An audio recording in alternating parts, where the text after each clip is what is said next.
What does it take to be a great leader, to get the job done, and to inspire others to live within their greatness? In this video, we're going to get some of those answers while reviewing the book Leadership Strategies and Tactics by Jocko Willink, coming up. So who is Jocko Willink? He's a retired Navy SEAL officer, which some of his deployments included the Iraq War, and he's a leadership expert. And let me say, this man knows a thing or two about leadership. So let's dive into the 5 best ideas that I got out of this book. The first best idea of the book is detachment. Now, this is a very important tool to utilize as a leader. Now, what does it mean? Detachment is, once you're doing something as a leader, you should be able to position yourself, take a step back and look at the broader picture. As you're doing that, you're not only living the moment day to day within it, but you're able to see certain possibilities, opportunities, and certain problems that can be in front of you. But if you're just in the action mode as a leader, you're not going to see those solutions. So you have to detach yourself. Now, there's a dichotomy and a balance that has to be done within detachment. You don't want to get too detached as a leader that you're not in touch with what's happening on the field or the day to day. So you have to have that balance. So that's the first part within this. The second thing within this, you have to understand that there's a great tool to utilize when it comes to detachment, which is called decentralized command. Now, this, he explains it in depth, and it really was something interesting that I didn't know about. Now, when it comes to decentralized command, is you have to start sending or giving commands to certain people within your team, but not to everybody. You have to detach yourself and not being a leader that controls everything. Control a certain number of people or lead a certain number of people, and these people should lead another number of people, and it goes so on and so forth. So once you're doing this decentralized command, you're gonna have a better spectrum of your leadership. And as well, he mentions as a business leader, you should be leading 8 to 10 people, not more than that. So if you're in an organization with hundreds of people, you have to look at what are the 8 to 10 people that I have to lead. So then they could go lead 8 to 10, and then it just goes down the chain, another 8 to 10, another 8 to 10, until everybody within the organization is led by a team leader. As you're positioning this, you're going to be able to succeed with great structures within your organization. The second best idea of the book is, are leaders born or made? Now, the author mentions that he personally believes that it's both. Some people are definitely born with it, and some people can develop it, but it's essentially a mix of both, and that's something I believe as well. So when he talks about this part, he actually says there's 5 characteristics that you could be born with or you should develop to really become a greater leader, and I'm gonna mention them over here. So the first thing is the ability to articulate well your thoughts. So you have to be articulate. What does he mean by this? Like, if you're not somebody that's articulate, how are you going to explain to your subordinates or to your colleagues what you want them to understand? So you have to be articulate. That's the first one. Second thing over here, you have to be able to take complex ideas, break it down to an easy way. So analyze complex ideas and break it down to a way that's comprehensible by other people. Now, once again, this goes with the communication. If you're not an eloquent speaker, eloquent communicator, and you're not able to take complex ideas and break it down, how are people going to understand what you want them to do and for you to lead them properly? So that's the second thing. Third thing over here, you have to have more confidence and charismatic. You have to be a confident and charismatic person because that's attracting as a leader. So you don't necessarily need to be born with this. If you are born with it, that's amazing. If not, you have to work on this. You have to develop it so you can be a better leader. Fourth thing over here, which was quite interesting, is if you are somebody that's just louder in general, you are a better leader. You have more of a chance to be a leader.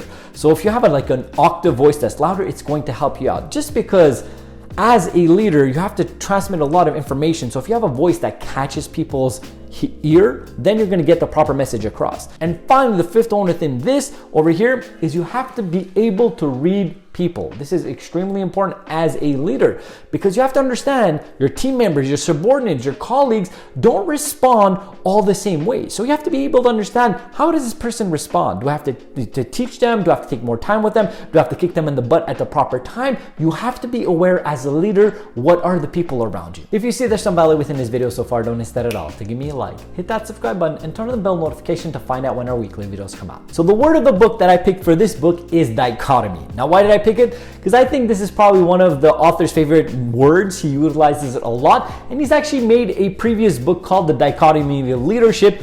And if you guys are fans of my channel, you know that it's probably one of my favorite words as I utilize it a lot throughout my videos. So let's define it in itself. Dichotomy. A division into 2 especially mutual, exclusive, or contradictory groups or entities. Dichotomy. The third best idea of the book is indirect versus direct leadership. Now, Jocko mentions that most of the time you have to go towards indirect leadership. Now, one thing that's great about indirect leadership, it's a great environment for your subordinates, your colleagues, and your team members to learn. So essentially, you give them a task and you're like, hey, accomplish this task, try to figure it out. And in that safe environment, they're gonna succeed, they're gonna learn, they're gonna do some failures, but it's a great way for them to acquire the skills that they need going forward within this business or this venture in itself. Now, when it comes to direct leadership, if you are in a situation that your team members have a discussion or have an argument about something and there isn't like a light at the end of the tunnel, you have to jump in and take those decisions as the leader of the organization. As you jump in, it's going to be so much more defined of this is the way we're going. Now, this is something that you should do only when necessary. This is what he mentions within the book. Furthermore, when it comes to indirect leadership, one great thing about this is once you delegate a task or a goal to accomplish to your team, what's going to happen is this team is going to go take apart this goal and look at the plan. They're going to prepare a plan and then come present it to you. And as they present it to you, you are in a detached position. Remember the first point of this video? As you're in a detached position, you're going to see certain opportunities within the plan that they're presenting to you to optimize and succeed better. So always position yourself to give the task to somebody else for them to do the plan. They're going to be bought in and you're going to be in a position of detached to see how you could optimize this plan within the team moving forward. The fourth best idea of the book is extreme ownership. Now, this was my favorite idea of the book, and Jocko mentioned it nonstop throughout the book. He's really an expert on it, so much so that his previous book was actually called Extreme Ownership. Now, as a leader, you have to understand that when it comes to extreme ownership, whatever happens to your team or organization, it is because of you. It is on you, good or bad. Now, when we're talking about the good thing over here, it's not because, hey, something good's happening, it's all because of you. No, your team is the superstar. They're the ones that should get most of the praise, most of the highlight when it comes to that. But when it comes to something that's going bad, you have to look at it, position yourself once again in a detached way, and look at the scenario and say, hey, was I a proper leader? Did I say the proper thing to this person so they could understand it? Did I coach them enough? Is this person in the right place within my organization, or should I paste them somewhere else within the organization? Or simply, is this person just wrong for my organization? So you have to always position yourself in extreme ownership. It's always on you. You're the one that has to do something cause to the effect when it comes to that success or that particular aspect. But you don't have to just say to be like, hey, I wanted to say this because it's cool, extreme ownership. No, you thoroughly have to believe it. As you believe it, then really you're going to find the solutions, the problems, or the scenarios that are in front of you. Not only that, as you take extreme ownership as the leader of the group or organization, then your team members and your subordinates will start taking extreme ownership on their own end. And if everybody as an organization takes extreme ownership, you're only going to go towards one direction, which is success. The fifth best idea of the book is how to succeed as a leader. Now, Jocko explains 12 fundamental rules that leaders should follow to be successful leaders. And I saw some great value within this, so I wanted to mention the 12 rules within this video. So the first one is be humble. Now, nobody likes people that think that their shit don't stink. Be humble, be nice, be kind. Number two, don't act like you know everything. As a leader, there might be some misconception that you believe that you have to have all the answers as a leader. No, you don't. If you don't have an answer, you don't know the situation, ask somebody, or if somebody's asking you a question, you're like, hey, I don't know this answer, but I'm gonna go figure out and come back towards it. That actually positions yourself as a better leader. Number three, listen. We have 2 ears, 1 mouth. You should be listening twice as much as you're speaking. And if you do this as a leader, you're gonna learn so much more. Number four, treat people with respect. I feel like this is just common logic over here. You treat people the way you would like to be treated. Be logical within that approach in itself. Number five, take ownership of failures and mistakes. We just spoke about this in the previous point over here. Extreme ownership. Take ownership of that. Number six, pass credit of success up and down the chain. So don't always grab the credit. Don't be like, hey, yeah, I'm the one that did it. No. If somebody did something good, give them props for it. Up and down the chain. That's really important as well. So your bosses and your subordinates as well. Number seven, work hard. As a leader, you have to work. You have to show that you're putting in the work so people could follow you. It's not just saying things, it's doing it. The action will help your team see that, oh my God, this guy's actually not only talking the talk, but he's walking the walk. Number eight, have integrity. This is just common logic once again. Be integrity, like it's really important. Number nine, be balanced. Now, as a leader, there's a lot of balancing act that has to be done. Hey, am I supporting this person enough? Hey, am I pushing them? Should I be pushing them? Should I be doing this? Should I be doing that? There's this balancing act that has to be done and you have to be aware of. Number 10, be decisive. As a leader, we don't want somebody that's like, I don't know. No, take that decision, go with it, learn from it, good or bad, but take that decision. Number 11, build relationships. Now this is important as well. You want to build relationship with your team members. As you build relationship, you'll be a better leader. And finally, get the job done.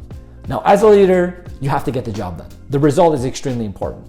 I don't care in what scenario you're in a business, in a team, in an organization, the result is really important. So these are the 12 rules that I thoroughly believe if all leaders follow, they'll become successful leaders. So did I like this book? I liked it so much that the second that I finished the book, I did a story on my Instagram to share to my community how much I loved it. And the thing that was cool about that is that Jocko or his team reposted that story in itself. So that was pretty cool. Now, why did I love this book? It's because when I jumped into it, it surprised me how much there was tricks and tactics and strategies on how to be a great leader, not only for a business side, not only in a team, but just leadership in general. So I definitely suggest you guys to pick up this book. The Amazon link will be in the description below, so go ahead and pick that up. And the question of the day is, what do you think are some of the qualities that a great leader should have? So comment down below. Would love to start a conversation with that and see what the community is going to say. Furthermore, there's some more videos over here that could interest you. Over here you have my book club series. Over here you have my entrepreneurship series. Over here you have my peak performance mindset series, and you have this profile picture. You guys can click, subscribe, and join the family. I hope you have a blessed and grateful day.